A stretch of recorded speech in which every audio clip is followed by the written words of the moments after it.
Bonjour à toutes et à tous pour cette nouvelle édition en direct du Forum In Cyber à Lille. Pour cette nouvelle édition, bonjour Loïc. Bonjour Thierry, bonjour à tous, bienvenue sur le Forum In Cyber 2026. Et qui cette année porte une thématique, celle de la dépendance. Alors on va dire que c'est l'une des deux grandes thématiques de l'année. On a l'IA à peu près tous les jours. Oui, c'est tous les jours, toutes les minutes, toutes les secondes, c'est infernal. Mais sur les colonnes. Et l'autre grand thème, c'est... Voilà, on a intitulé cette séquence Cuisine et dépendance technologique. Parce que la dépendance technologique, c'est ce qui a fait suite un peu à cette grande thématique qui était la souveraineté. On va en parler avec notre premier invité, mais effectivement le terme souveraineté était peut-être un peu trop politique et cachait peut-être des réalités qui sont un petit peu différentes. Oui, c'est pour ça qu'il faut aller retourner un peu en cuisine. C'est pas mal de revenir un peu dans les cuisines. Ouais. Voilà. Donc avec notre premier invité, nous sommes maintenant avec Guillaume Tissier. Bonjour Guillaume. Bonjour Thierry. Alors Guillaume Tissier, je rappelle, vous êtes le directeur général du Forum In Cyber Europe. Mais salon qui se décline aussi à l'international. C'est au Canada, c'est au Japon. Canada et au Japon, tout à fait. Voilà, avec toujours des expériences un petit peu différentes d'un continent à l'autre. C'est ce qu'on peut dire. Exactement, l'idée c'est de faire des forums qui utilisent les mêmes recettes, mais évidemment avec les enjeux locaux, avec les partenaires, les associations locales. Et les éditeurs locaux. Exactement. On aura l'occasion de revenir sur cette partie un peu chaud un peu plus tard. Donc on disait justement... Le thème cette année, c'est la dépendance. Alors, juste par rapport à ce que je disais en ouverture, est-ce que pour vous, le mot souveraineté était quelque part trop politique et que le mot cachait une réalité opérationnelle finalement? Non, moi, j'ai pas de problème avec le terme souveraineté. En fait, le sujet, c'est qu'il faut être pragmatique. Si on veut ne pas perdre déjà 2 heures à définir le concept, et il vaut mieux parler des dépendances. Les dépendances, c'est la face opérationnelle. C'est ce que crée finalement le manque de souveraineté, étant entendu que évidemment cette souveraineté n'est jamais parfaite. On est dans une économie globale, dans des chaînes de valeur mondialisées, et donc l'idée c'est pas de dire il faut être totalement autarcique dans son fonctionnement, c'est pas possible. Donc en revanche l'idée c'est de dire les dépendances, il faut les maîtriser, il faut les connaître déjà, et il faut les maîtriser. Et en fait, c'est tout le continuum sécurité-souveraineté. C'est-à-dire que c'est 2 sujets différents qu'on ne peut pas confondre. Et à l'intersection des deux, vous avez ce thème des dépendances. Pourquoi ? Parce que la dépendance, lorsque, par exemple, le fameux kill switch, on vous coupe un service, ça a un impact évidemment sur la sécurité. C'est le D du fameux DICT. Donc impact sur la disponibilité et impact sur la souveraineté parce que absence de maîtrise en termes de choix technologiques. Vous êtes dans une tribune qu'on a publiée sur le site hier, qui était dans le numéro du magazine qui est sorti ce mois-ci, vous expliquez que le vrai sujet c'est pas nécessairement la dépendance en soi, mais c'est plutôt l'excès de dépendance. Exactement. Est-ce que vous pouvez oui, alors c'est effectivement la dépendance qui n'est pas maîtrisée, la dépendance qui est asymétrique, qui n'est plus une interdépendance du coup, et c'est effectivement à ce moment-là qu'on a un problème, puisque alors à la fois à un niveau micro ou macro. À un niveau micro, c'est la dépendance à l'égard d'un fournisseur systémique. Si le fournisseur systémique a un problème, du coup on se retrouve effectivement avec un gros problème sur le dos. Que ça soit d'ailleurs sur une solution de sécurité, et on a quelques exemples de solutions de sécurité devenues un peu systémiques, qui ont connu des petits sujets ces derniers mois, et à ce moment-là, problème avec la solution de sécurité. Mais aussi évidemment avec des services numériques plus globaux, du cloud ou autre, où là, si pour une raison technique ou pour une raison plus politique, un problème sur la disponibilité du service, ça a évidemment un impact très lourd sur les organisations. On a eu des comptes email fermés par des décisions politiques extraterritoriales. Exactement. C'est la dépendance confisquée en fait le problème, et confisquée pour des raisons économiques, politiques, géopolitiques. Et vous savez qu'on est un peu à un moment où la diplomatie devient transactionnelle, en tout cas c'est ce que certains poussent. Et dans la diplomatie transactionnelle, il faut instrumentaliser, weaponiser, on pourrait dire en mauvais français, les dépendances.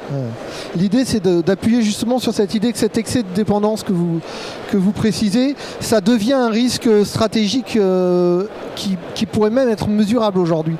Alors c'est un risque, je pense, déjà opérationnel. Encore une fois, la disponibilité de nos services est un vrai risque opérationnel, et c'est effectivement un risque stratégique qui doit être considéré comme tel dans les organisations, avec cette idée que une fois qu'on connaît ces dépendances, on a différents leviers pour agir dessus, à la fois au niveau des organisations et bien sûr au niveau des États, à un niveau plus macroscopique. Mais au niveau des organisations, le simple fait déjà de mobiliser tous les leviers, qui soient contractuels, qui soient juridiques, techniques évidemment, pour mieux maîtriser ces dépendances. Déjà l'architecture, la conception de l'architecture est déjà un bon moyen très en amont de gérer ce problème des dépendances. Donc il y a des leviers, ils existent, simplement il faut les mobiliser. Justement, vous pensez quoi de l'IRN, l'indice de résilience numérique, qui a été présenté il y a un peu plus d'un mois maintenant, c'est ça? Oui, tout à fait, et qu'on évoquera dans une prochaine séquence avec... Alors, moi, je pense que c'est intéressant. Ce sont des initiatives. Alors, il y a plusieurs initiatives. Il y a celle-ci, il y en a une autre avec une sorte de Nutri-Score aussi sur les dépendances numériques. Toutes ces initiatives sont intéressantes. Elles contribuent à la sensibilisation, évidemment, des dirigeants, des entreprises, du grand public également. Le grand public devient sensible à ces thèmes-là. Il faut simplement éviter de rajouter des contraintes trop lourdes sur les entreprises qui sont déjà, et c'est tout l'enjeu aujourd'hui d'ailleurs, de simplifier un peu le cadre et la pression réglementaire européenne, en gardant évidemment les fondamentaux. Il ne s'agit pas de revenir sur le RGPD et quoi que ce soit, il s'agit simplement de mettre en cohérence, et c'est le sujet de l'omnibus digital en ce moment et des différents paquets de législation qui sont en cours d'examen à Bruxelles. Il faut simplifier, il faut harmoniser, mais clairement ce cadre et cette régulation est absolument indispensable. Quand on parle de dépendance, on pense indépendance, et quand on pense indépendance, on pense autonomie. Vous disiez que dans une récente interview que la première des autonomies, finalement, c'est l'autonomie intellectuelle.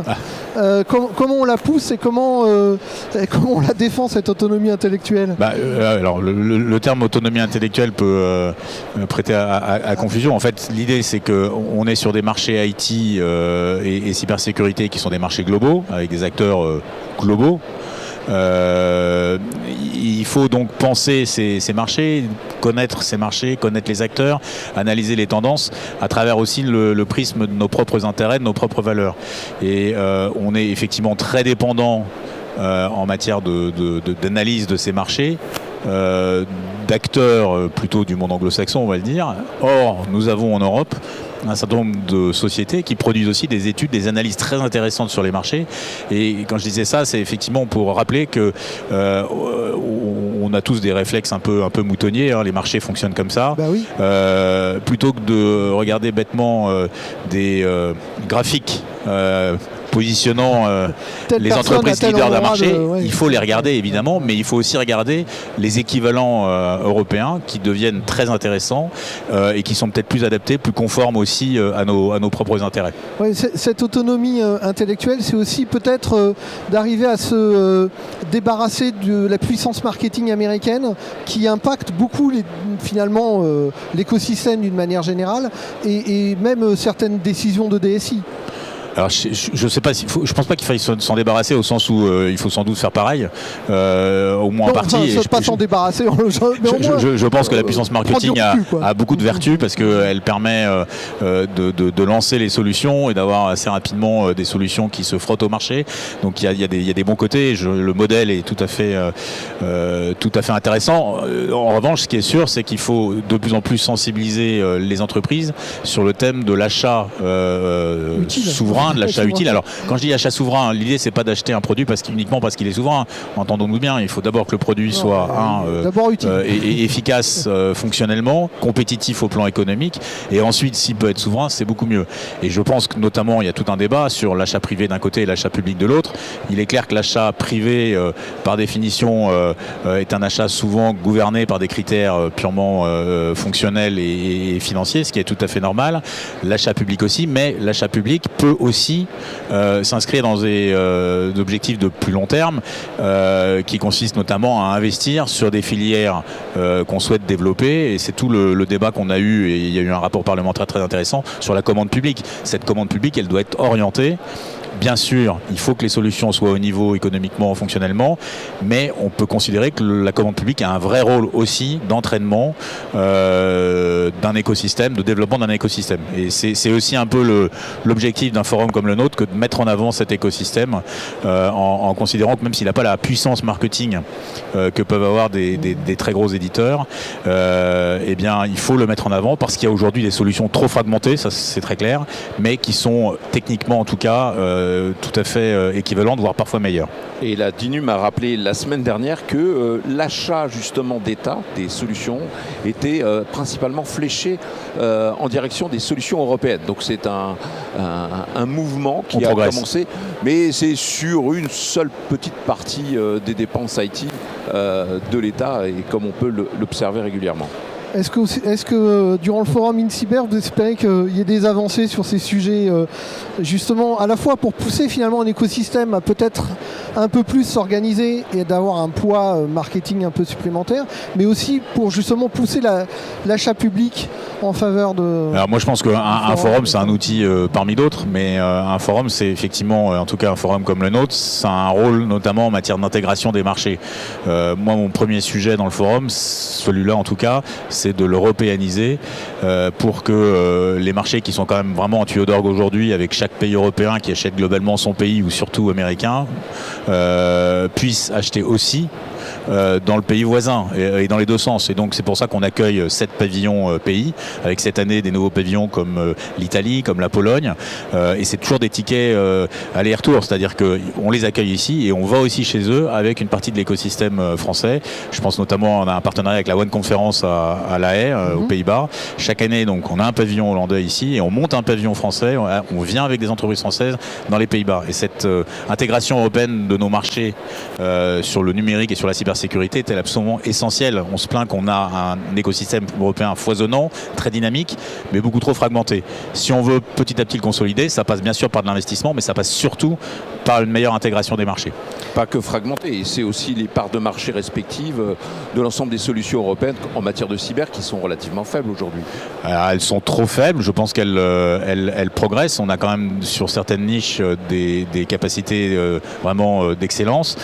Prenez le mapping qu'on a fait dans le forum avec la European Champion Alliance qui montre 1300 entreprises, dont certaines très très bien positionnées dans chacun de leurs segments. Donc ça c'est un peu la Bible, je vous le conseille parce que c'est à la fois la Bible pour des investisseurs, bien sûr, mais c'est aussi la Bible pour des utilisateurs finaux, des clients finaux qui ont envie de chercher des solutions. En parlant de dépendance, quand on voit la montée de l'IA et notamment de l'IA dans les solutions de cybersécurité, il y en a partout, est-ce que vous n'avez pas peur que cette IA elle devienne la nouvelle couche de dépendance dont il va être de dépendance critique finalement? Alors, je pense qu'on n'est qu'au début de la transformation de la cybersécurité par l'IA. Ça fait déjà des années qu'elle est intégrée. L'IA agentique va sans doute encore plus révolutionner le monde de la cybersécurité. Vous avez par exemple une entreprise comme Kevlar.ai, qui est d'ailleurs l'un des lauréats de cette année de notre prix Startup. Qui recevra demain d'ailleurs. C'est l'IA agentique pour le SOC. Et donc on sait très bien que le SOC de demain ne ressemblera pas au SOC d'aujourd'hui. Et d'ailleurs, il y a déjà aujourd'hui à peu près 85% des alertes dans un SOC qui sont déjà traitées partiellement au moins avec de l'IA. Demain, ça sera sans doute beaucoup plus et typiquement toutes les tâches de niveau 1 progressivement sont prises en compte par l'IA. Mais ça ne remplacera pas le besoin de compétences humaines qui devront simplement être sur des niches encore plus expertes. Donc oui, il y a une forme de dépendance, je pense, qui va s'instaurer à l'égard de l'IA, mais l'IA va quand même apporter beaucoup, va transformer nos métiers. La condition pour que tout ça soit efficace, c'est de toujours faire évoluer les formations pour que les compétences de demain, et les compétences vont continuer à progresser. ISC2 nous explique que d'ici 2 ans, on aura besoin de 25% de compétences en plus. Simplement, ce ne seront pas les mêmes à cause de l'IA. Donc si on veut ne pas être trop dépendant et si on veut maîtriser ça, il faut faire évoluer nos formations, nos compétences. En regardant justement, vous parlez de formation, mais quand j'ai regardé le programme évidemment du Forum InCyber, j'ai eu l'impression en regardant les keynotes et les tables rondes que les problématiques cette année étaient plus opérationnelles, plus orientées opération que les années précédentes. Je pense notamment, il y en a une sur les dépendances cachées, il y en a une sur la gestion de crise au sein du COMEX. Il y en a une sur la reprise après cyberattaque. C'est des choses qui sont finalement très opérationnelles.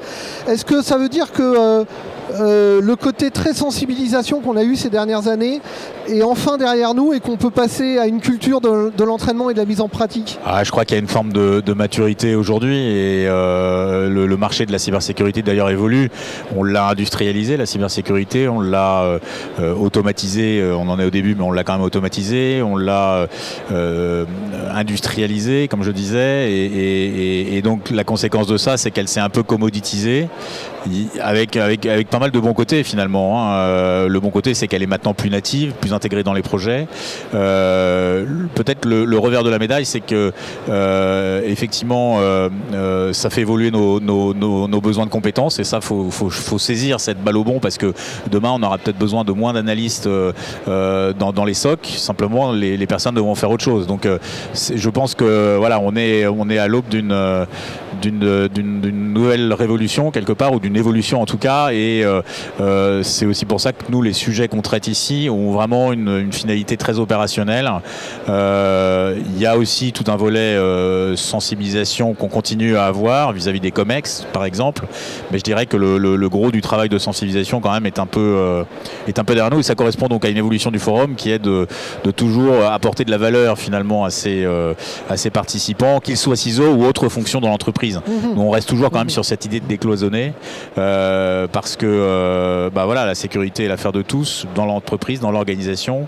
Le forum est un événement professionnel, d'écosystème et professionnel et il faut qu'effectivement le directeur juridique, le directeur des achats, tous ces gens-là intègrent, et c'est une forme de maturité pour la sécurité, intègrent aussi ces sujets de cybersécurité dans leur pratique professionnelle. Avec toutefois un point de vigilance, notamment sur les budgets alloués. On l'a vu récemment dans un rapport qui était celui du CESA, qui indiquait clairement que les entreprises françaises avaient tendance un petit peu à s'endormir sur la mise à disposition de budget, c'est-à-dire il y a un petit tassement, une petite baisse qui s'opère et donc ça peut être aussi un point de vigilance à avoir sur le niveau des menaces et puis sur la nécessité d'embarquer un peu tout le monde sur, comme vous le dites, la sensibilisation et puis peut-être revisiter un peu ses fondations en termes d'équipement. Il y a une tendance que je n'ai pas mentionnée, c'est la plateformisation et la rationalisation. C'est-à-dire que à l'empilement qu'on a eu pendant quelques années, succède une phase effectivement où on est plutôt dans cette rationalisation. Alors moi ce que je crois c'est qu'avec le développement de l'IA agentique, avec le développement d'un certain nombre d'architecture nouvelle, on pourra revenir au best of breed ou en tout cas concilier les deux pour ne pas, parce que la plateformisation c'est très bien, ça simplifie, ça a aussi un impact sur les dépendances, ça les accentue et ça peut du coup avoir un impact un peu appauvrissant sur l'ensemble. Du coup il faut arriver à concilier les bénéfices de la plateformisation avec le fait d'avoir du best of breed sur des menaces, sur des choses nouvelles. Donc il faut concilier les deux, je pense. Ouais, c'est vrai que côté outillage, c'est quand même assez impactant. Je rappelle qu'il y a une étude autre qui est sortie qui a montré qu'il y avait en moyenne entre 42 et 46 outils utilisés par chacune des entreprises et 5 ou 6 plateformes. Donc voilà, pour la variété, donc ça nécessite à la fois et de se simplifier, mais aussi effectivement d'arriver à automatiser un peu plus les fonctions qu'on peut engager.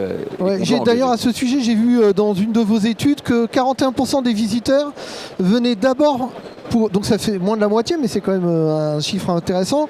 Ils viennent d'abord pour identifier des solutions. Ouais. Votre espoir, c'est que justement, elles viennent identifier des solutions européennes. Alors oui, des solutions. On est un salon et un forum international. Donc on est ouvert évidemment à tout type de solutions. Et il y a des domaines où on n'a pas forcément de solutions adaptées. Et puis il y a des domaines où on en a beaucoup. Donc on accueille évidemment bien volontiers aussi des éditeurs américains ou de plein d'autres pays qui sont les bienvenus, mais effectivement l'objectif c'est que le visiteur puisse trouver très facilement la solution à son problème. Je vous donne un exemple, on a par exemple cette année un autre lauréat dans notre prix Startup qui est sur une niche qui est la détection de contenu synthétique. Et détection de contenu synthétique c'est quoi? C'est ce qui permet par exemple de détecter des deepfakes lorsqu'on fait une visioconférence, s'assurer que le gars qui vous parle est bien le bon.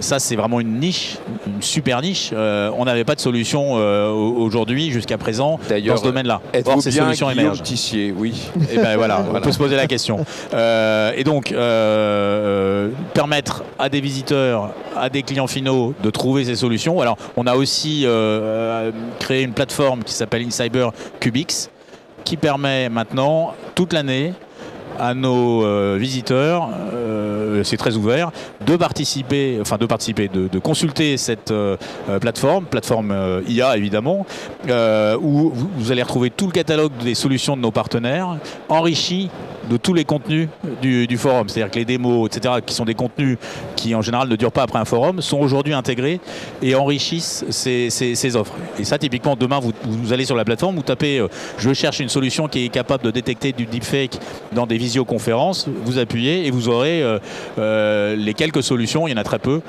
disponibles sur le marché. Donc 3 jours de salon intense, on l'aura compris. Merci Guillaume Tissier. Je rappelle que vous êtes beaucoup d'être venu. Directeur général du forum InCyber Europe. Et on aura grand plaisir, nous aussi, à parcourir un petit peu toutes les solutions dès cet après-midi. Exactement. On est devant les caméras ce matin et cet après-midi dans les couloirs. Et les cuisines. À la rencontre dans les cuisines. Pour justement un peu mieux continuer d'observer un peu quelles sont ces dépendances et comment arriver, pas forcément à s'en dépêtrer, mais à s'en accommoder. C'est un peu comme le petit plat, la petite cuisine et tout ça. Merci Guillaume. Merci à vous deux. Et voilà donc ce forum lancé. Oui, absolument. Avec un thème... un thème donc qui est celui de la dépendance. Donc, de la quête d'autonomie. Voilà. Et maintenant, on va continuer justement on a parlé de cuisine. On est maintenant avec François de Ruty. Bonjour François. Bonjour. Alors vous êtes le Chief Intelligence Officer, j'adore les titres comme ça, de chez Sequoia.io. Qui est un éditeur français. Alors peut-être nous rappeler en quelques mots ce que fait Sequoia.io. Bien sûr, donc Sequoia.io, donc on fait une AI SOC plateforme pour continuer dans les mots barbares. Parlez bien tout près du micro. On fait une AI SOC plateforme pour continuer dans les mots un peu barbares, mais en gros on propose une plateforme qui permet de détecter et de répondre aux attaques cyber sur tout type de périmètre et tout type de solutions techniques. Alors nous, notre thématique ce matin, c'est de se poser une question, c'est comment est-ce qu'on arrive à identifier correctement ces dépendances ? Parce que le sujet justement qui l'emporte cette année, c'est de se dire d'une part, on ne peut pas se passer d'être dépendant de quelque chose, on le voit bien, c'est une sorte de jeu de domino. Mais avant de se plaindre d'être dépendant, il faudrait peut-être arriver à mesurer effectivement quelles sont les dépendances auxquelles on a affaire. Comment est-ce qu'on peut justement avoir une vision globale de cet aspect des choses? Alors d'abord, c'est bien connaître son système d'information, c'est très important. Donc faire sa cartographie, avoir ses éléments. Et comme vous l'avez dit, les dépendances, on ne peut pas les annuler. En tout cas, on n'est pas à un moment où on peut dire on sera zéro dépendant à des solutions tierces ou anglo-saxonnes ou que sais-je. Donc d'abord, bien les identifier et ensuite les maîtriser. Ça veut dire les monitorer, ça veut dire commencer à étudier des alternatives si vraiment c'est le choix de se défaire de ces types de dépendances. Et voilà, connaître son écosystème et connaître son système d'information. Ça commence par ça, c'est la base. Alors la base aussi, ce sont des éléments de mesure parce que on le voit régulièrement. La difficulté, c'est de mesurer ces risques, puisqu'il s'agit bien de ça. Après tout, on va revenir dans la vraie vie. Quand on est dans la cyber, on n'est pas que dans le côté cyberpunk. On est dans la réalité d'une mesure des risques. Et aujourd'hui, on voit que tout à chacun a essayé de trouver justement des repères, des éléments de mesure pour arriver à se comparer les uns les autres et puis pour pouvoir arriver à s'en défaire. Alors, pour vous, ces éléments de mesure, en quoi sont-ils essentiels, notamment vis-à-vis des clients que vous rencontrez au quotidien ? Alors nous, par exemple, là, on vient de lancer sur un module sur le FIC qui s'appelle Reveal, justement, qui a pour objectif de prendre l'approche par le risque. En prenant l'état, on avait déjà les logs de vos systèmes d'information, on a déjà le renseignement sur la menace, ça c'est des choses qu'on fait depuis longtemps, cette partie-là. Et là aujourd'hui on a pris ce module qui permet d'avoir l'état de votre système informatique et justement de vous dire quels sont les flux qui rentrent, qui sortent, quelles technologies sont utilisées, est-ce que vous êtes à jour, est-ce que vous avez un EDR sur votre poste de travail, lequel c'est, quelle version il a, pour avoir vraiment cet état de sécurité et pouvoir le comparer à la menace qu'on a intégré depuis longtemps parce que c'est notre ADN chez Sequoia et ce qui nous permet d'avoir une analyse de risque assez pertinente en fonction de vos intégrations intégrations firewall étrangers, des solutions cloud que vous ne maîtrisez pas forcément. Donc vraiment à toutes ces entrées et sorties-là, on monitore, on supervise, on croise ça avec le renseignement sur la menace. Donc nous on a vraiment une équipe qui suit les groupes d'attaquants cybercriminels ou étatiques au quotidien. Et ce croisement d'informations permet d'avoir vraiment une vision précise du risque qu'on encourt en fonction des technologies qu'on utilise. Si vous lancez ce genre de module, c'est parce que vous avez déjà constaté qu'il y a une vraie demande de vos clients pour pouvoir justement mesurer, cartographier un petit peu cette dépendance? Oui, exactement. Alors, il y a une demande des clients, il y a une demande aussi il y a la course à l'outillage. C'est-à-dire, il faut toujours ajouter un outil supplémentaire. Donc, on a fait le firewall, on a fait le DR, on fait l'identity management. Toutes ces choses-là, c'est des briques qu'on rajoute. Et à quel moment on se pose la question de est-ce que ces briques sont utiles? Est-ce que je les monitore bien? Est-ce que je suis capable de détecter une intrusion dessus, une fraude, une usurpation d'identité? Et donc, pour tout ça, il faut avoir une bonne connaissance que j'évoquais. Et donc, ce module-là, il vise à objectiver est-ce que vous pouvez couper cette solution ou pas, en fonction de la capacité de détection que ça vous apporte. C'est-à-dire que si je peux détecter aucune menace sur ce système tiers et qui ne m'apporte pas forcément de couverture en plus, est-ce que vraiment j'en ai besoin? Donc ça, vraiment, ce module-là, il nous apporte cette vision-là, en plus de la partie technique, une vision par le risque. Justement, chez Sequoia, vous êtes, ça fait déjà plusieurs années que vous faites la promotion de ce qu'on appelle l'OpenXDR architecture, avec cette idée que on ne peut pas gérer un SOC sans un maximum d'interopérabilité entre tous ces outils. Est-ce que justement cette approche facilite une certaine autonomie numérique et une certaine capacité à pouvoir justement changer facilement de produit et donc gagner en indépendance? Alors tout à fait, ça c'est un très bon sujet. Donc nous on a aujourd'hui plus de 300 intégrations avec des solutions tierces. C'est-à-dire qu'on se positionne un peu comme la tour de contrôle. Vous rentrez dans notre portail le matin, vous en sortez le soir, ça ne vous empêche pas d'aller vous connecter à vos autres équipements. Mais en tout cas on essaye de vraiment être l'endroit où ça fédère et où on peut corréler des signaux faibles dans un seul point d'entrée. Donc unité de temps et unité de lieu en gros. Et ça permet de se dire à un moment si je dois remplacer juste un sous-ensemble, voilà, cette technologie-là, j'ai trouvé une alternative européenne qui me convient mieux, qui me permet de réduire mes dépendances. Et du coup, je peux la changer unitairement. Et je pourrais changer une autre techno l'année prochaine et celle d'après, ce qui permet d'être prédictible, d'avoir une vraie stratégie de remplacement et de ne pas faire un bing-bang numérique ou tout changer d'un coup, ce qui ne marche jamais. Et puis de toute façon, on n'a pas les budgets pour tout faire d'un coup. Donc c'est vraiment des projets qui sont au long terme. Mais nous, ça nous permet, en étant cette tour de contrôle-là, de dire, OK, je coupe ce fil-là, je le remplace par un autre.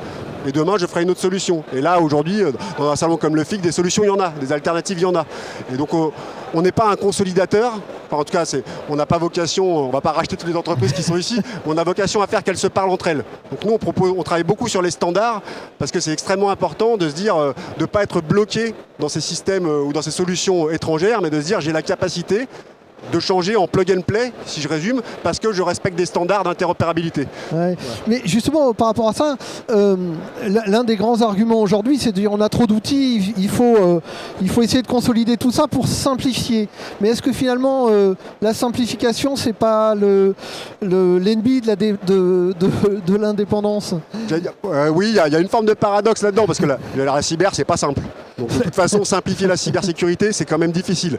Il faut la rendre, nous on essaye de la démocratiser, c'est-à-dire de la rendre accessible au plus grand nombre, de manière simple, ergonomique, et si possible qu'on soit une petite entreprise, une collectivité territoriale ou un groupe du CAC 40, on doit trouver de la valeur dans notre solution. Ouais, et en général, ce qui se dit, c'est qu'on empile et on décommissionne pratiquement jamais. Donc c'est quand même un souci, un sujet.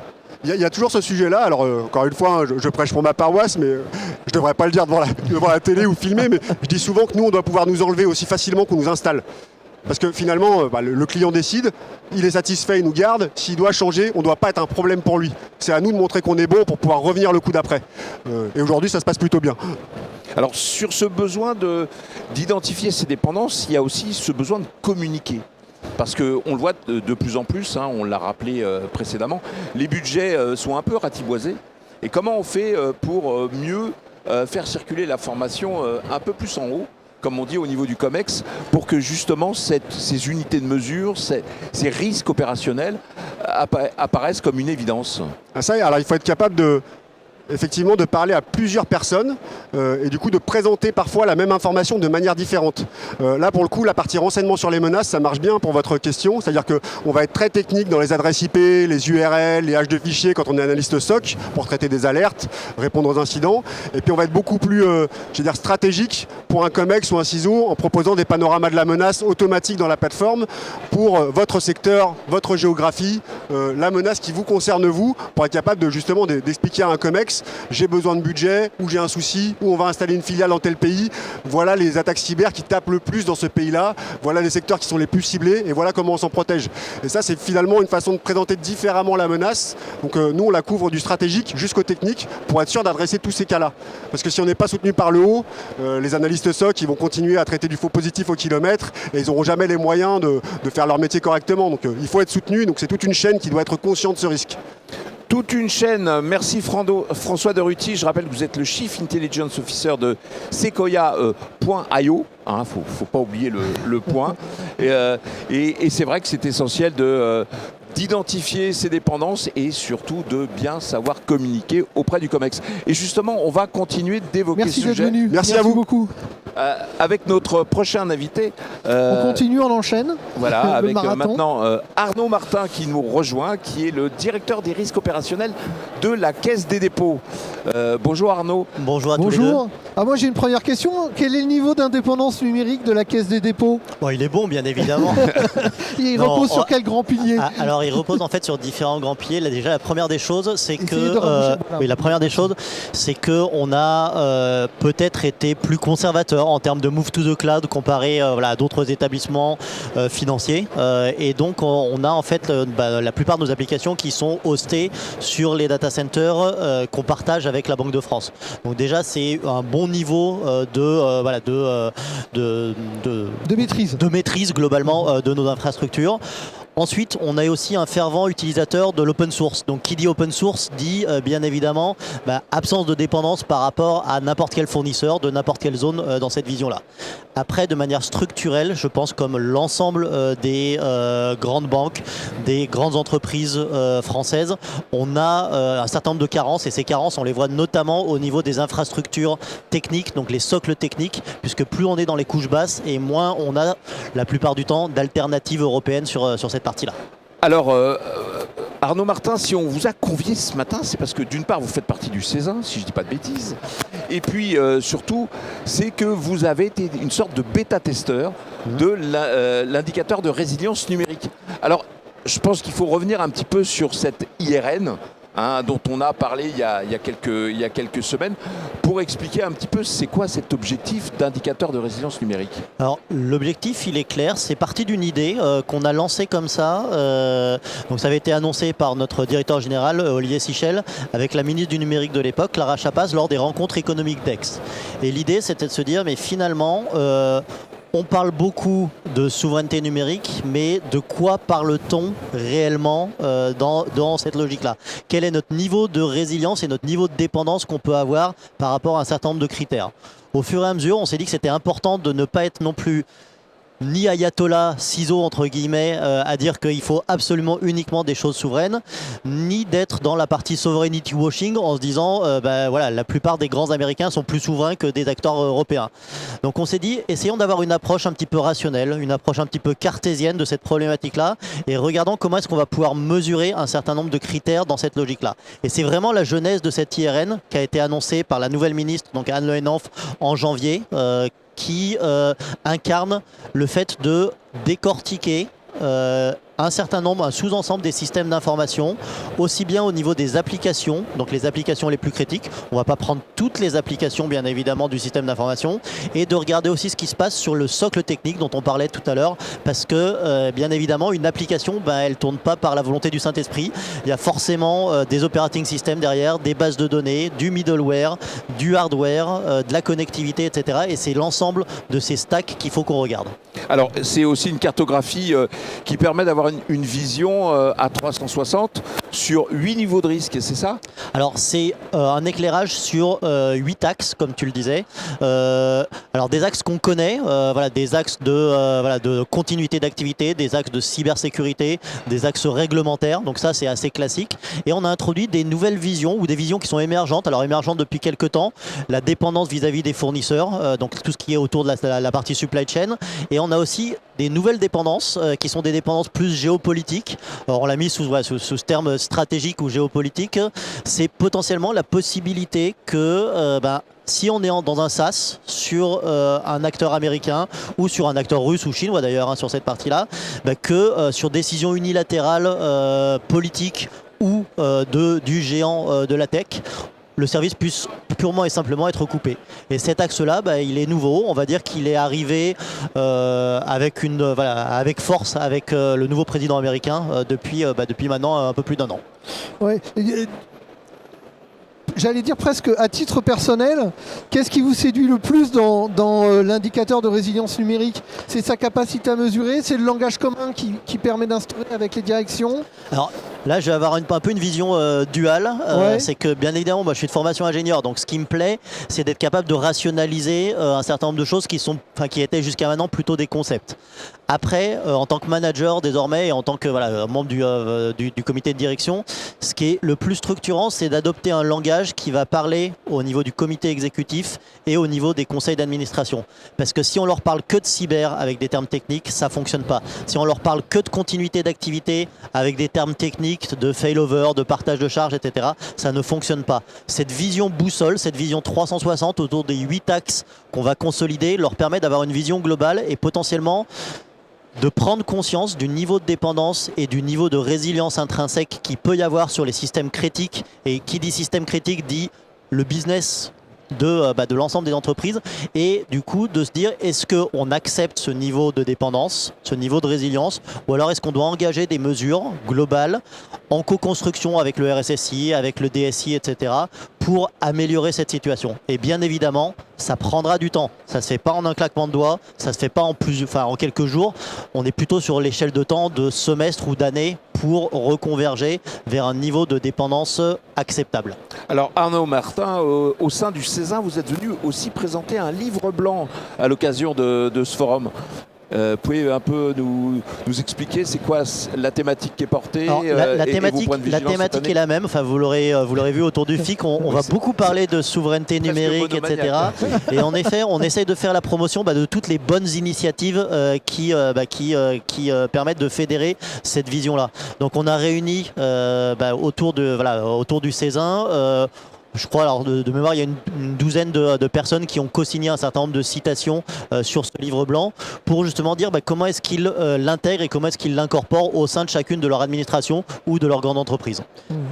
Je voudrais juste pour revenir, parce que ça suit ce que vous venez de dire, mais pour revenir à l'IRN, est-ce que ça peut changer la manière dont les DSI dialoguent avec les fournisseurs? Est-ce que vous avez l'impression que c'est un outil qui peut aussi vous aider à influencer les négociations avec les fournisseurs? Alors moi j'en suis convaincu parce que ça fait partie des sujets sur lesquels le DSI jusqu'à maintenant il choisissait plutôt les solutions qui tournaient le mieux et qui risquaient de lui apporter le moins de problèmes entre guillemets en termes de build ou en termes de run une fois que la solution a été choisie.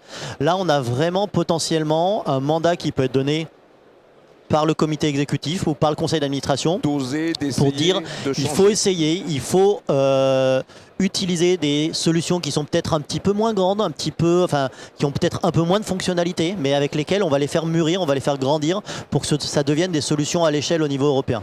Et peut-être juste pour compléter, au-delà de l'aspect ambassadeur de l'IRN qu'on a bien évidemment au niveau de la Caisse des dépôts, on a un deuxième rôle aussi en tant qu'institution financière d'investir et de faire grossir cette fois-ci via les capacités de financement du groupe, en particulier au travers de la filiale BPI, de faire mûrir, de faire grandir des solutions cyber, des solutions quantiques, des solutions d'IA, des solutions de cloud en France et en Europe. Oui, c'est vrai qu'on oublie souvent la dimension de la Caisse des dépôts, qui est presque notre fonds souverain, entre guillemets, qui permet justement de réaliser certains investissements. Notamment, on l'avait vu il y a 2-3 ans de cela avec NumSpot, par exemple, sur lequel vous êtes C'est exactement ça. Donc, NumSpot et d'autres initiatives qu'on avait de financement en série A d'un certain nombre d'acteurs de la cyber. Il y avait Sequoia juste avant, François. Donc, fait partie des entreprises qu'on aide à grandir. Et là, on a formalisé en fait un plan global qu'on a appelé Horizon Numérique 2030. Le but du jeu étant de financer à hauteur, soit au travers de prêts, soit au travers de garanties à l'export, soit au travers d'investissements purs, de mobiliser en fait 18 milliards d'euros au travers de l'établissement public de ses filiales, bien évidemment avec un fort barycentre au niveau de BPI, pour faire grandir tout cet écosystème-là. C'est pas juste pour la cyber, mais la cyber aura aussi son heure de gloire sur cette partie-là. Oui, parce que réduire ses dépendances, c'est aussi acquérir son autonomie stratégique. Et cette autonomie, elle passe forcément par le financement. C'est ça, c'est forcément, pour moi, il y a deux volets, le financement pour les faire grandir, et après, le fait d'acheter des licences, que ce soit de la partie public procurement ou de la partie private procurement sur cette partie-là. Alors, petite question personnelle, qu'est-ce que vous attendez de cette nouvelle édition du Forum in Cyber sur ces 3 jours ? Alors moi je trouve qu'elle est vraiment dans la continuité des autres, donc je pense que voilà, ce sera une belle mouture et on va voir que la cybersécurité, elle commence à se profiler non pas uniquement autour de sujets techniques, autour de sujets cyber, mais elle embrasse des sujets beaucoup plus larges. Donc typiquement voilà, sous l'égide de la souveraineté numérique, je trouve que c'est une très bonne thématique pour avoir cette capacité de vision transversale sur l'ensemble des sujets. Merci Arnaud Martin, je rappelle que vous êtes le directeur des risques opérationnels de la Caisse des dépôts. Caisse des dépôts, là pour le coup on pourra dire pas trop dépendant, essentiellement souverain et puis surtout, comme vous venez de le rappeler, c'est vous qui portez, on va dire, le financement de bon nombre d'opérateurs qui nous permettent justement d'arriver à les réduire. Et merci encore pour avoir rappelé que vous étiez à l'origine aussi de l'initiative de l'indicateur de résilience numérique, qui est une façon fort élégante de pouvoir partager l'information et de mesurer l'ensemble des risques auxquels les entreprises ont aujourd'hui face, surtout beaucoup à faire. Merci beaucoup. Merci à vous, passez une bonne journée. On va continuer un petit peu ce tour d'horizon sur cette thématique des dépendances avec maintenant c'est Thomas Pagbé qui nous a rejoint. Bonjour Thomas. Thierry. Et je vais te donner la main pour une interview partenaire avec Nicolas Anéas qui est le Regional Pre-Sales Manager de Thales Cybersecurity Product. Bonjour Nicolas. Bonjour Thomas. Merci beaucoup d'être avec nous ce matin. Alors Thierry vient de le dire, vous êtes chez Thales Cybersecurity Product. Thales c'est une très grosse entreprise. Est-ce que vous pouvez nous expliquer, nous parler un tout petit peu plus de l'organisation que vous représentez? Absolument, donc je suis Regional Pre-Sales avant-vente dans Thales Cybersecurity Produits. Et comme son nom l'indique, on est l'éditeur dans Thales de produits, de solutions, de services autour de la cybersécurité. Nous ciblons toute entreprise avec des solutions sur la protection des identités, la protection des applications et la protection des données. La protection des données, effectivement, lorsqu'on en parle, ça fait aussi partie de la question de la dépendance. La première question que j'aimerais aborder avec vous, Nicolas, c'est la question de la visibilité. On parle beaucoup de data depuis un certain nombre d'années. Beaucoup d'entreprises disent qu'elles sont data ready, data driven, data tout ce que vous voulez. Pour autant, elles manquent encore aujourd'hui de visibilité parce que ces données sont encore silotées. Elles sont encore exploitées parfois par les applications. On ne sait plus si ces applications tournent encore ou quoi. Alors, il y a beaucoup de cas de figure que je ne vais pas tous présenter ici. Pourquoi les entreprises, pour vous, manquent-elles encore de visibilité sur cet actif stratégique, sur ces actifs stratégiques que sont les données? Alors, déjà, on pourrait effectivement, j'entends parler des fois un petit peu de dette de données, c'est-à-dire que les données, on en a déjà depuis très longtemps et depuis on s'est transformé dans l'organisation, on a tout un tas d'environnements hybrides, d'environnements éclatés, distribués et la donnée finalement finit par se résider dans tous ces environnements-là. Et l'enjeu pour les entreprises, comme vous l'avez dit, c'est effectivement la visibilité, puisque pour avoir la maîtrise, on veut protéger ces données, mais je ne peux pas protéger ce que je ne connais pas. Donc évidemment, savoir où sont les données, c'est un enjeu presque stratégique pour une entreprise. Cette année, on a encore sorti chez Thales un rapport sur les menaces de données, le Data Threat Report de 2026. Et il y a un chiffre qui est assez presque un peu provocateur, puisque c'est 34% des répondants qui estiment avoir une connaissance complète sur les données stockées à l'entreprise. Même pas 50%. Seulement 34% d'après cette analyse. Et ça montre bien évidemment que c'est pas une chose simple, c'est pas une chose facile, mais c'est une chose primordiale.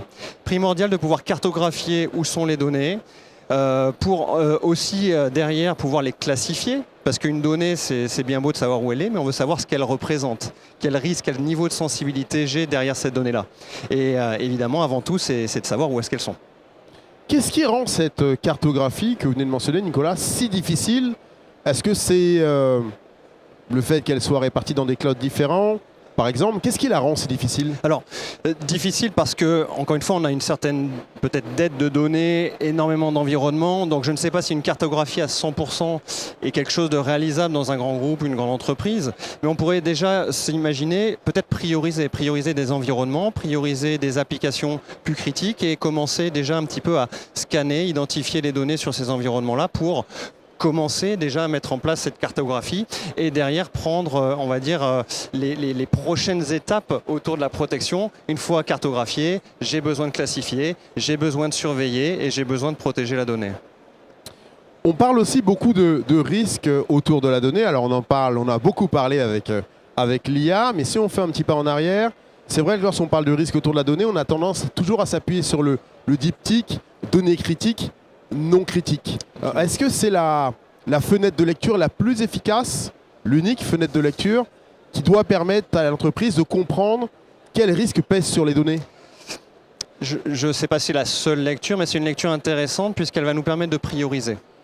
Si j'ai une cartographie qui me dit telle donnée est plutôt sensible et que j'ai mis en place une surveillance sur ces données-là pour savoir qui accède à cette donnée, comment est-ce qu'elle est utilisée, par qui, par quoi, quand, comment cette donnée est chiffrée, comment ces données surveillées, je commence à pouvoir analyser quelques signaux. Et si je les consolide avec une information de sensibilité, je commence à mettre en place, à avoir la vue sur un risque. Et c'est ça qu'on cherche à obtenir. Une fois la cartographie des données faite, une fois que j'ai surveillé qui accède à ces données, j'ai besoin d'identifier les risques. J'ai besoin de savoir si une donnée est à risque, si j'ai des activités suspicieuses qui sont en train d'être effectuées sur cette donnée-là. Vous l'avez mentionné avec l'IA, c'est clairement un domaine où c'est très révélateur. Moment, bien sûr. Très révélateur aussi de la pression qu'on met sur les données. Puisque l'IA se nourrit de données. On a besoin de l'alimenter pour le training, pour l'enrichissement des prompts, pour le fine-tuning. Donc j'ai de l'IA éclatée sur tout un tas de data sources et l'IA et ses agents vont venir récupérer ces données-là pour agir et créer de la valeur. D'accord, mais cet agent, je lui donne aussi des droits, des délégations d'utiliser cette donnée et c'est là un petit peu la porte ouverte à des mauvaises configurations ou des mauvais usages ou des mauvais traitements de la donnée qu'on n'aurait pas souhaité. Donc on a clairement une forte pression sur les données. Et en sachant si la donnée est critique, non critique, je peux mettre déjà un point sur les risques que j'ai face à ces données-là et derrière mettre en place une protection adaptée finalement à cette criticité. Un mot de plus, Nicolas, très rapide sur ce que vous venez d'aborder autour de l'IA et de l'agentisation, je ne sais jamais, agentisation, agentification, bref, un mot rapide dessus. Est-ce que ces données, justement, elles doivent avoir un surcroît de protection, sachant que, comme vous l'avez dit, on va avoir des agents qui vont venir butiner des données, qui auront des droits, qui risquent bien sûr de faire des erreurs? Alors, effectivement, je pense que c'est important de savoir que quand ces données sont en repos, puisqu'elles ont un donné de sensibilité, enfin un niveau de sensibilité, j'ai envie de les savoir, j'allais dire, safe, de les savoir en sécurité. Donc le chiffrement nous apparaît comme une protection forcément adaptée à de la donnée stockée, mais c'est aussi la barrière qu'on peut mettre autour d'une donnée, le chiffrement. C'est derrière, quelque part, la dernière sécurité qu'on va avoir sur la donnée elle-même, une fois chiffrée. Si je n'ai pas accès aux clés, on ne m'a pas donné les permissions d'accéder au dernier contrôle, à la dernière barrière, je ne pourrai pas accéder à la donnée. Donc pour nous, c'est en fonction de la criticité, mettre en place des chiffrements ou des mécanismes de protection adaptés, que ce soit, j'allais dire, des barrières justement d'accès, des barrières de filtrage, mais aussi le chiffrement peut venir complètement supplémenter, complémenter d'autres niveaux de contrôle. Et c'est le dernier, quelque part, rempart avant l'accès à la donnée, le chiffrement. Vous le mentionnez beaucoup, le chiffrement, Nicolas. Est-ce qu'il est insuffisamment utilisé aujourd'hui? Est-ce que les entreprises n'y recourent pas assez? Je ne sais pas si c'est pas assez. Je le vois et dans les discussions qu'on a tous les jours, le chiffrement quand même fait partie des éléments de contrôle qui est aujourd'hui bien reconnu comme celui qu'on attend quand on a des données stockées, celui qu'on attend quand on utilise des données dans d'autres environnements qu'on va moins maîtriser. Donc le chiffrement est quand même largement utilisé. Mais ce qui peut changer, c'est la façon dont on va le gouverner. Et derrière gouverner le chiffrement, c'est gérer les clés qui sont utilisés par ce chiffrement-là. Et là, on a beaucoup de modèles ou de différents modes de fonctionnement avec la gestion des clés, justement, en fonction de l'environnement sur lequel je dépose ma donnée, en fonction du format de la donnée que je vais utiliser, comment je peux la chiffrer et avec quel type de clé je peux la gouverner. C'est un petit peu les questions et c'est les réponses aussi qu'on essaye d'amener avec différents modules de protection, justement, en fonction, en étant adapté justement à ces environnements divers sur lesquels la donnée peut résider. Une dernière question, Nicolas, sur le chiffrement et sur le thème dont on discute et dont Thierry et Loïc ont parlé depuis tout à l'heure, qui est celui de la dépendance. Les entreprises, sur leurs données, sur leurs environnements et leurs données, elles ont besoin de gagner en assurance, en dépendance. Quel rôle le chiffrement peut-il jouer dans un contexte où les entreprises ont besoin d'être rassurées et se disent on ne sait jamais ce qui peut se passer, il y a des risques géopolitiques, par hasard? Par hasard. Alors, c'est une très bonne question et le chiffrement n'est pas la seule réponse. Je pense que c'est un agrégat de contrôle qu'on doit mettre en place pour mieux maîtriser sa donnée. On a parlé déjà de savoir la classifier, de savoir où elle est. On avait vu qu'il y avait un petit problème sur la visibilité potentiellement, donc on a besoin de cartographier, on a besoin de classifier. On va après la protéger avec du chiffrement, mais pas uniquement. J'ai besoin de protéger aussi tous les endpoints, les API qui permettent l'accès à ces données. J'ai besoin de protéger les identités des utilisateurs qui accèdent à la donnée. Et on va parler, nous, de quelque part, de renforcer la posture de sécurité sur ces données-là. Et c'est ce renforcement de posture qui, pour nous, est quelque chose de très valorisable dans un système d'information, dans des services numériques que je vais utiliser, que je vais vouloir déployer. Je vais valoriser la sécurité que je vais mettre en place. Mais c'est aussi, pour nous, un facteur essentiel de déblocage finalement d'utilisation de nouvelles technologies comme l'IA, de pouvoir lever ces barrières, de pouvoir accélérer nos transformations numériques. Donc protéger les identités, les applications et les données, c'est pour nous cette partie de renforcement de posture de sécurité des données qui est clé aujourd'hui au sujet des dépendances et maîtrise de ces dépendances. Toute dernière question, ces clés elles sont où? Ces clés de chiffrement, qui les conserve? Qui les conserve, ces clés de chiffrement? La bonne pratique voudrait qu'elle soit dans les mains du client, du propriétaire des données.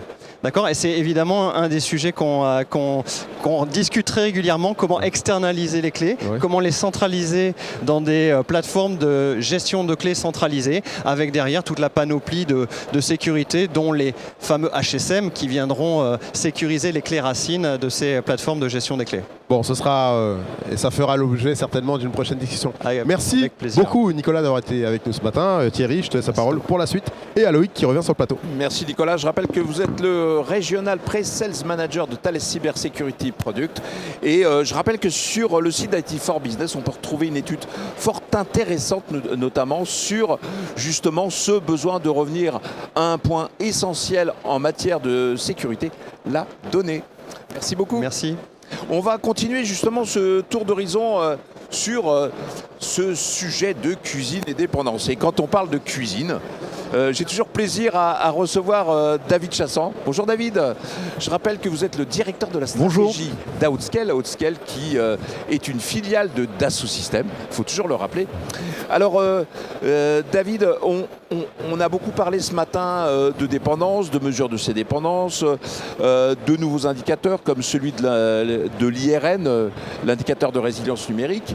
Mais aussi, il faut regarder de manière concrète comment traduire justement cette reprise en main, en fin de compte, sur les systèmes d'information. Alors, je rappelle qu'on a plaisir à converser avec vous, notamment au travers de cette solution qui est qualifiée depuis fort longtemps. Ça a été l'une des premières, si ce n'est pas la première. Qualifiée Secnum Cloud 3.2. Mais aussi, vous êtes aussi un opérateur de l'État maintenant, puisque cette année, et encore la semaine dernière, ça a été rappelé par Stéphanie Scher lors de sa journée sur le cloud dans le nuage. Vous êtes celui qui les aidait à opérer alors l'IA au travers d'un personnage que vous allez nous parler, qui s'appelle Albert. Je ne sais pas qui est Albert, mais en tout cas, il semblerait que ce soit un personnage fort sympathique. Et puis aussi d'un déploiement qui engage énormément, puisqu'il y a un déploiement d'un système de visio qui est en ce moment en cours d'être déployé, avec une obligation, c'est celle d'ici la fin de l'année, de décommissionner l'ensemble des solutions qui étaient des solutions d'État, mais aussi des solutions tierces qu'on connaît américaines, tous, on ne va pas les Zoom, citer. Et compagnie. Si tu les cites alors. Non, je ne vais pas les citer tous. Donc David, racontez-nous un petit peu cette transition qu'il y a eu au final entre cette notion de souveraineté et cette notion de dépendance, selon vous. Alors au départ, on connaît bien ces éléments-là de cloud de confiance, puisque en 2019, on était déjà le premier cloud qualifié Secnum Cloud, et qui a ensuite évolué avec l'acceptation finalement de certains clouds qui permettent d'embarquer des technologies tierces, et donc de ne pas avoir d'avoir cette dépendance-là, avec des solutions dites plutôt souveraines. Et donc c'est ce qu'on a toujours amené au marché depuis l'origine d'Outscale, depuis 2010, d'avoir cette maîtrise technologique nous-mêmes, d'avoir notre propre roadmap et de pouvoir l'assumer. Et donc c'est finalement un long chemin, un long travail avec les institutions publiques, avec aussi des entreprises qui sont elles-mêmes aussi très engagées à souscrire des services cloud qualifiés Secnum Cloud et avoir tous les éléments de souveraineté. Et donc c'est vrai qu'on est extrêmement fiers de propulser pour la DINUM les solutions d'IA, la suite, Visio et de nombreux autres services qu'ils nous confient. Alors qu'est-ce que ça implique pour un opérateur comme vous, justement, d'être en capacité de soutenir ces solutions? Ça veut dire une montée en puissance des GPU oui, notamment, alors, à la fois pour la vision, mais même pour l'IA. Les GPU, c'est intéressant parce qu'on sait qu'il y a pénurie, on sait que c'est la guerre pour en obtenir, ce qui forcément engendre des formes de dépendance d'une manière ou d'une autre. Comment vous gérez ça et est-ce que vous arrivez, oui ou non, à acheter des GPU? Alors on a là quelque part la chance, et c'est depuis la naissance d'Outscale, où nous sommes partenaires NVIDIA. Et donc aujourd'hui sur le marché français, sur 2025 par exemple, on est les seuls à proposer des H200 dans un environnement Secnum Cloud. Et donc qui permettent de faire tourner des modèles IA, Mistral ou autres, en utilisant ce type de technologie qui sont mises à disposition dans un environnement Secnum Cloud. Et donc c'est vraiment une approche industrielle, pas opportunistique, parce qu'en fait, de manière opportuniste, le fait de commander et d'être livré et être opérationnel, ça demande beaucoup de temps, alors que nous sommes dans une gestion de capacity planning et dans un échange extrêmement proche avec NVIDIA. Et d'ailleurs, Dassault Systèmes a renforcé aussi le partenariat avec NVIDIA il y a quelques mois, pour l'annonce des World Models. Et donc ça amène une envergure complètement industrielle. Ouais. Faire du capacity planning sur les GPU, ces dernières années, ça a dû être particulièrement tendu, voire sportif. C'est tendu, c'est particulier. Alors on va revenir un petit peu sur cet engagement de l'État de mettre à disposition pour 2,5 millions d'agents de l'État d'ici peut-être l'année prochaine. Justement, bientôt. Cette solution de visio et surtout cette IA opérée à l'échelle avec des cas d'usage qui est encore en phase exploratoire. Qu'est-ce que l'État est en train, par exemple, qui est un acteur comme un autre, d'apprendre justement de cette nouvelle dépendance à l'IA? C'est celle de la consommation et du cloud et de l'IA, c'est ça? Oui, je pense que derrière cet usage de l'IA et des différents LLM, il y a une nouvelle approche à considérer, quelque part un nouveau paradigme. C'est d'avoir une approche technologique mais aussi budgétaire. Technologique parce qu'en fait il y a des LLM qui exigent une typologie de carte GPU et qui ne peuvent pas tourner sur d'autres cartes GPU. Et d'un point de vue budgétaire, oui, il y a une approche à avoir pour avoir le service, une approche on va dire industrielle, mais aussi de l'usage et de la consommation avec les fameux tokens. Et donc il y a une approche un peu FinOps quand même à opérer, de manière à pouvoir se dire finalement si on est dans cette phase de test avec pour objectif que ça puisse réussir et qu'on puisse passer à l'échelle avec un ensemble d'agents ou sur des use cases particuliers, finalement il faut que je puisse considérer cet ensemble et pas uniquement la phase de test qui permet de valider quelque chose.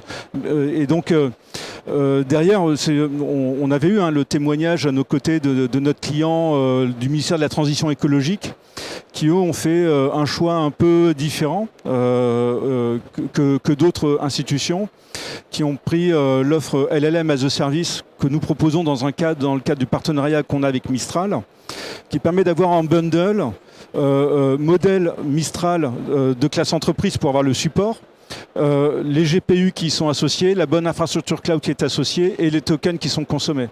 Et donc c'est un nouveau, c'est un forfait qui est proposé et qui est utilisé par le ministère. Ça veut dire qu'au-delà de Secnum Cloud, qui est de toute façon, je dirais, la chose de base, sans ça, il n'y a même pas de discussion, vous avez dû apporter d'autres garanties en tant qu'outscale, d'autres garanties pour convaincre l'État français finalement, et notamment des garanties d'opérationnalité, de capacité industrielle, de capacité à monter en charge. Est-ce qu'il y a d'autres garanties comme ça que vous avez été obligé d'apporter pour séduire?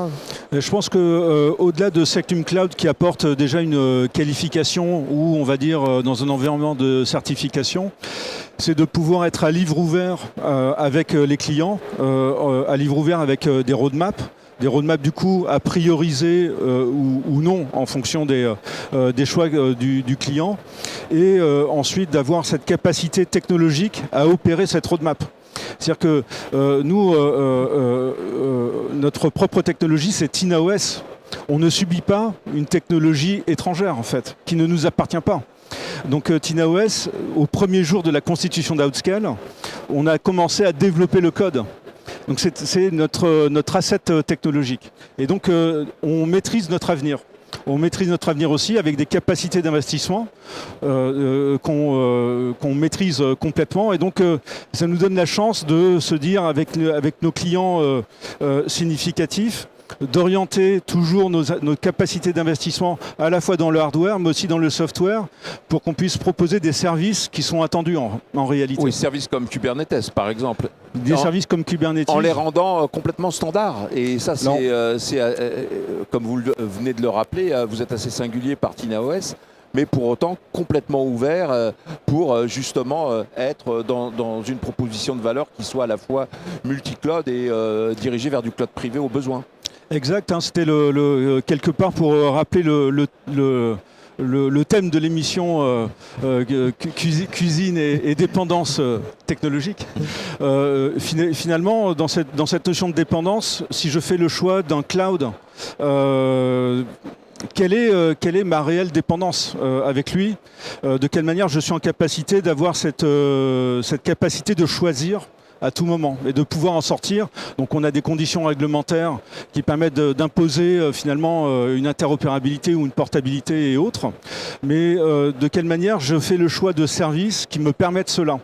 Et donc nous, depuis très longtemps, l'API qu'on avait imaginé à l'origine d'Outscale est compatible avec les standards du marché sur S3, C2, etc. On l'a poursuivi avec des trafics réseau qui ne sont pas facturés. Donc qui permettent à un client d'avoir un usage du multi-cloud, pas uniquement en sortie, mais dans l'usage. Et plus récemment, on s'est orienté sur Kubernetes dans sa version open source qui est éditée par la fondation qui l'opère. Et de cette manière, on a un standard ouvert qui est global, qui est mondial et qui est aujourd'hui l'usage même du cloud par de nombreuses entreprises. Interopérabilité, capacité à servir effectivement avec une montée en puissance. Mais enfin bon, je rappelle quand même que vous opérez 56 millions d'utilisateurs par derrière, donc 2,5 millions supplémentaires. Et toutes les infrastructures de Dassault Systèmes. Donc c'est pas une paille. Merci David Chancel d'être venu nous rappeler un petit peu cette grande affaire de cuisine où il va falloir effectivement avoir des couteaux et puis des cuillères assez standards pour satisfaire un petit peu le marché, tout en étant singulier. C'est vrai. Allez, la prochaine fois, on enregistre l'émission vraiment dans une cuisine pour bien comprendre les sauces. Merci beaucoup d'être venu. Merci à vous. Bonne journée. Alors, mon cher Loïc, on va continuer de regarder un petit peu ce qui se passe sur ce marché. Ah. J'ai l'impression que mon micro... Oui, alors ton micro... non, c'est bon. On nous fait signe en régie. Il n'y a que toi qui t'entends plus. D'accord. Donc le sujet maintenant, nous recevons Olivier Morel. Bonjour Olivier. Bonjour. Alors vous êtes administrateur au sein d'Exatrust et nous on veut continuer de regarder un petit peu comment on peut construire une offre de cybersécurité européenne et qui le reste à l'avenir. Parce que c'est le sujet, on l'avait rappelé l'an passé, hein, il y a plus de 850 solutions au niveau européen qui sont représentées en matière de cybersécurité, qui couvrent énormément de marchés, mais avec une part de marché qui reste assez légère. Et dès qu'un acteur survient, on a l'impression qu'il y a toujours des... Alors je n'irais pas dire des prédateurs, mais en tout cas des gros investisseurs, des opportunistes américains qui viennent justement faire leur marché en Europe. Donc ça devient un peu difficile de vouloir sortir de ce qu'on appelle cette forme de dépendance dès qu'on voit d'autres risques arriver comme ceux qu'on connaît depuis un peu plus d'1 an. Oui, bah alors vaste question. Donc bon, déjà, c'est pas parce qu'on est français ou européen qu'on n'est pas français ou européen qu'on est à l'abri d'un rachat. Hein. On a vu depuis toujours des grandes entreprises américaines rachetées par d'autres. Donc cette prédation que vous évoquez, elle est aussi... elle correspond à des logiques de plateformisation des offres cyber, une stratégie en particulier américaine qui est spécifique sur le montage d'offres très très globales. En France, on n'est pas fait comme ça. On a effectivement un terrain de start-up, de TPE, PME, ETI, actrice de la cyber, du cloud de confiance. Et chez Exatrust, c'est ce qu'on essaie de consolider, c'est d'avoir une bonne représentation de la filière franco-européenne pour construire ces champions-là. Comment est-ce qu'on les maintient? Comment est-ce qu'on empêche finalement qu'elles passent sous un pavillon non européen? Notre avis à nous, et c'est ce sur quoi on travaille, c'est que ça passe par la commande. Hein. C'est qu'il faut que ces sociétés se développent. Nous, on a pris un parti de travailler tous ensemble dans une logique de notre blason qui est l'union fait la force, pour avoir plus de poids aussi autant au niveau des affaires publiques que du business tout court, hein, et de la capacité des offres à s'interconnecter les unes avec les autres pour rejoindre cette logique de plateformisation. Mais surtout qu'il faut faire grossir ces entreprises-là pour faire en sorte que ça devienne des champions, des championnes. Ouais, et pour ça, c'est la commande. Justement, qu'est-ce qui manque encore pour passer de cet écosystème de bonnes solutions à une véritable puissance industrielle européenne le niveau d'investissement, la capacité d'investissement de l'écosystème français n'est pas du tout la même que celle des Américains, par exemple.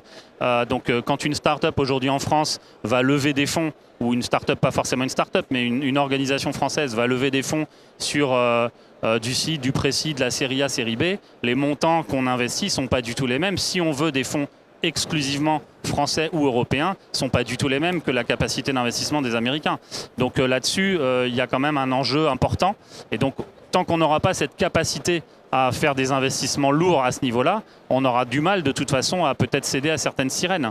Mais après, il n'y a pas que l'investissement, il n'y a pas que la levée de fonds. Comme je disais tout à l'heure, il y a la commande. Il y a la commande publique et la commande privée. Aujourd'hui, maîtriser ces dépendances, nous, ce qu'on essaie de montrer chez Exatrust, c'est que les solutions françaises, les solutions européennes, elles existent, elles sont scalables, elles répondent aux besoins. Par contre, il y a souvent un déficit de connaissance de ces offres-là pour que les décideurs publics et privés puissent les acquérir pour maîtriser mieux leurs dépendances. Typiquement, j'ai 100% d'une techno américaine chez moi.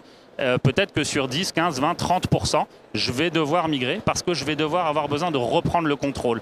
Mais quand je veux faire ça, quelles sont les solutions? Quelles sont celles qui sont passées à l'échelle? Donc il y a ce devoir de connaissance. Nous, on apporte des solutions là-dedans sous des tas de formes différentes. Radar, catalogue, moteur de recherche. Il y a plein d'outils qui sont fournis par Exatrust pour qu'on trouve les solutions sur toutes les grandes composantes de l'IA, de l'IA, de la cyber, du cloud, de tous ces éléments-là, pour montrer ça. Et ça sert à quoi? Ça sert à flécher la commande publique et privée vers ces entreprises pour qu'elles se développent, pour qu'elles soient plus solides et pour qu'elles soient aussi, elles, plus indépendantes vis-à-vis de sirènes d'investissement lourd. Mais est-ce que du coup, ça ne serait pas logique de voir Exatrust peut-être bâtir une solution européenne, la porter comme une sorte de guichet unique? C'est pas votre vocation de départ, mais est-ce que finalement ça n'aurait pas du sens aujourd'hui de pousser le mécanisme encore plus loin? Alors ça pourrait, c'est-à-dire qu'un véhicule qui consisterait effectivement à avoir un seul guichet unique pour acquérir des solutions, aujourd'hui nous on le fait déjà sous l'angle de la connaissance, du fléchage vers les offres, mais finalement l'acheteur il ne va pas acheter à Exatrust la solution d'un tel ou un tel.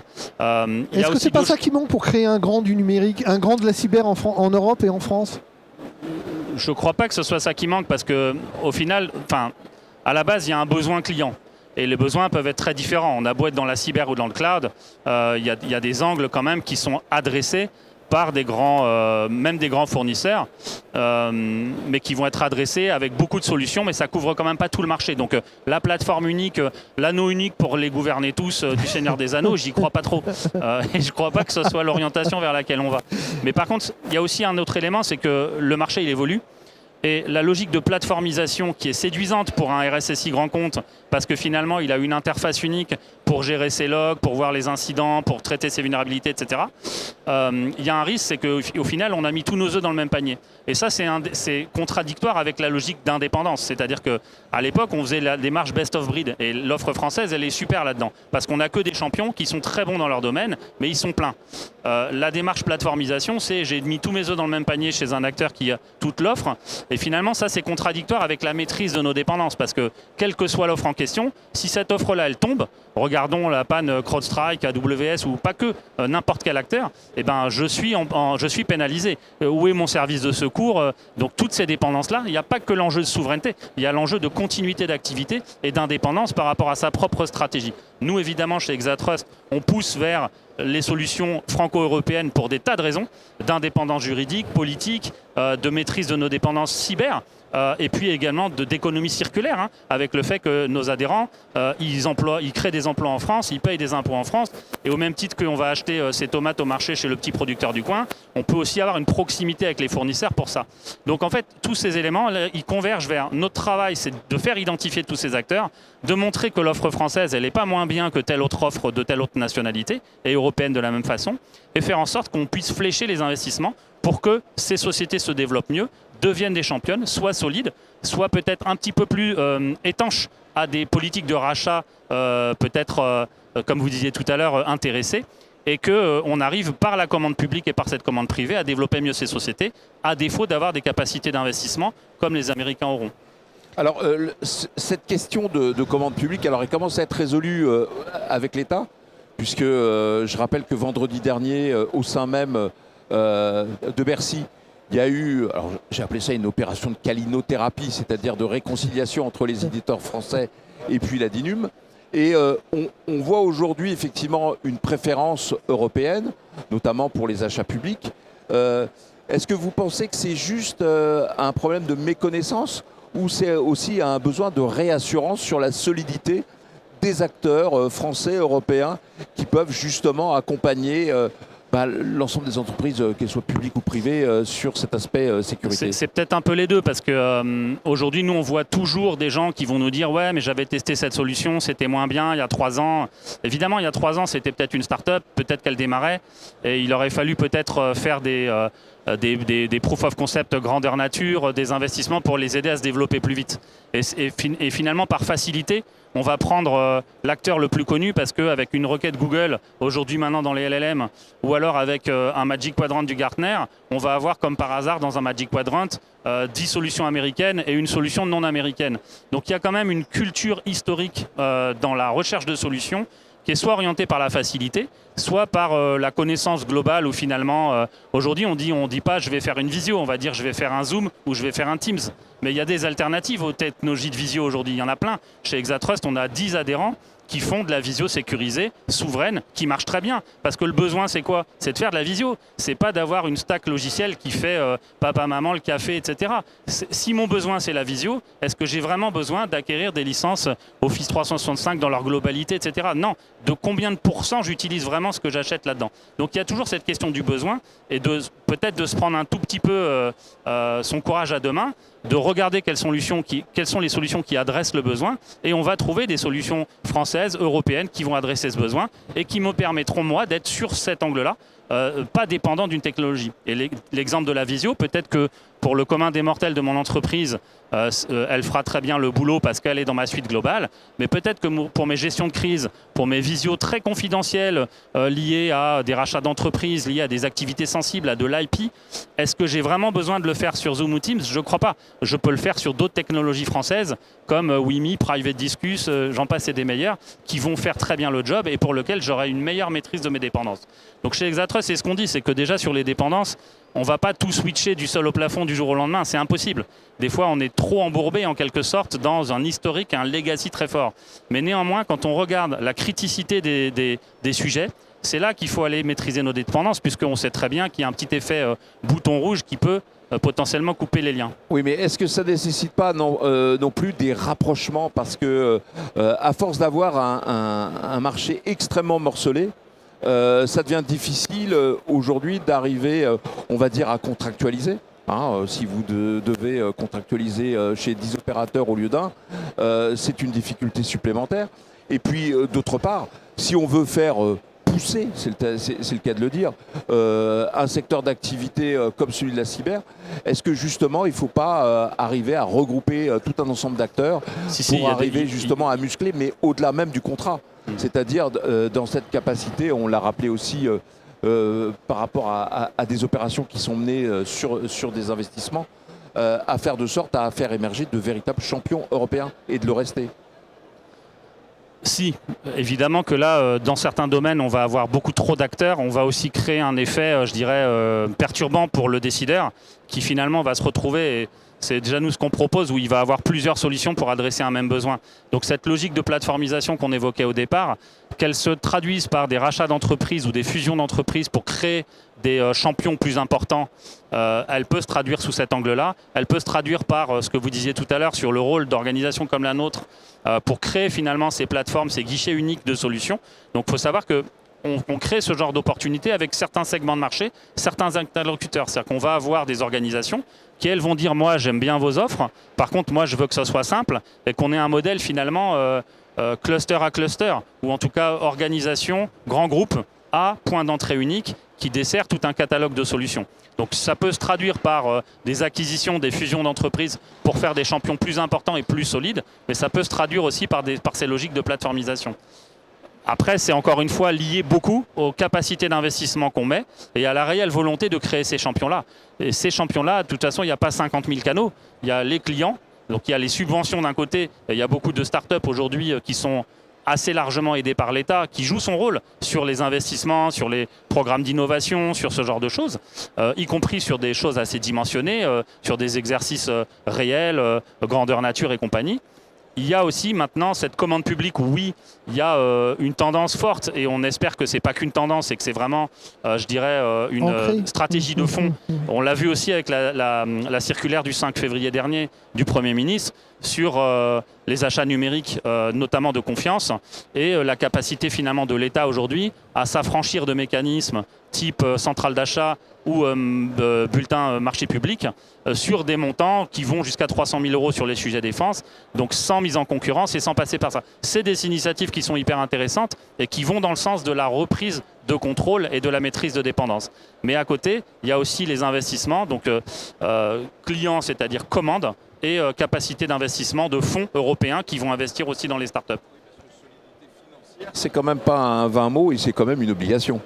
D'avoir des acteurs solides financièrement pour pouvoir justement accompagner l'ensemble de ces sujets. Oui, mais tant que finalement nos grands groupes, nos grands décideurs, les organisations du CAC 40, SBF 120, les grandes ETI et les services de l'État continueront finalement, et c'est le rapport du SIGREF qui le montre, à investir massivement et lourdement sur des technologies pour lesquelles il existe des alternatives, ces alternatives-là, elles auront du mal à se développer parce que les investissements, ils partent outre-Atlantique. Ouais. Ils ne restent pas en Europe. Et donc là, c'est une conscience collective. Hein. Nous, chez Exatrust, on dit l'union fait la force. 256 milliards, si je ne dis pas de bêtises, de dépendances numériques européennes chaque année. Hein. C'est ce qu'avait mesuré à grosse maille le SIGREF. Oui. C'est énorme, mais c'est aussi énorme quand on se rend compte de finalement ce que ça pourrait générer en termes d'emploi, en termes de redistribution des richesses. C'est pour ça que je disais tout à l'heure qu'il y a aussi un enjeu économique évident. Il n'y a pas qu'un enjeu de cyber et de géopolitique qui sont déjà des enjeux assez critiques, mais il y a aussi un enjeu économique évident. Donc tant qu'on ne refléchera pas une partie de ces investissements, et je dis bien une partie, hein, parce que c'est des choses qui vont mettre des années à se concrétiser, eh bien on aura toujours un constat qui sera quand même assez similaire. Est-ce que ça veut dire que pour avoir cette force d'investissement, il faut qu'on crée un European Buy Act? Est-ce que c'est quelque chose que vous poussez? Oui, bien sûr. Nous, on pousse. Il faut pas tomber. Hein. Je sais pas si c'est le European Buy Act qui a. Faut pas trop pousser, tu as raison. C'est pas une chaise européenne à la fin. Non, c'est vrai, c'est pas une chaise européenne. Oui, évidemment qu'on pousse ce type d'initiative et on pousse le fléchage de la commande vers les offres souveraines et les mécanismes qui vont aider à faire ça. Aujourd'hui, on a des traitements qui sont très différents. Si je prends encore une fois les États-Unis, entre les États-Unis et leur écosystème industriel sur le domaine de la cyber, la façon dont ils travaillent avec elles et la façon dont ils les financent lourdement et la façon dont on fonctionne en Europe. Donc aujourd'hui, les tendances qu'on voit sur investir sur des solutions souveraines, en tout cas qui ne sont pas soumises à des dépendances extraterritoriales, raisonner dans une logique de cycle court, de redistribution des richesses, etc., sont tous des signaux qui sont très positifs. Nous, ce qu'on essaye, ce qu'on souhaite faire, c'est accompagner ces démarches-là, c'est-à-dire outiller les intentions qui sont données aujourd'hui par les pouvoirs publics là-dessus. Message passé, merci Olivier Morel. Je rappelle que vous êtes administrateur d'Exatrust et c'est vrai qu'il va falloir avancer petit pas par petit pas. On y travaille. Pour arriver justement à essayer on l'a vu, de mesurer, d'agir sur les dépendances et puis de s'en départir au travers justement d'un ensemble d'acteurs que vous représentez aujourd'hui. Merci messieurs, bon salon. Merci beaucoup. C'est ainsi que se termine cette première séquence, donc mon cher Loïc, de ces cuisines et dépendances technologiques. Voilà, c'est la fin de la première émission, mais on va enchaîner dans quelques minutes sur une autre émission, sur un autre thème. Qui est celle de la résilience. Et oui, voilà, c'est-à-dire que l'indépendance c'est bien et la résilience c'est indispensable, donc ça... En toute logique, c'est un thème qui nous semble suivre celui qu'on a vécu ce matin. Voilà, on termine là cette première émission. Merci à tous de nous avoir suivis et on vous donne rendez-vous pour la seconde émission.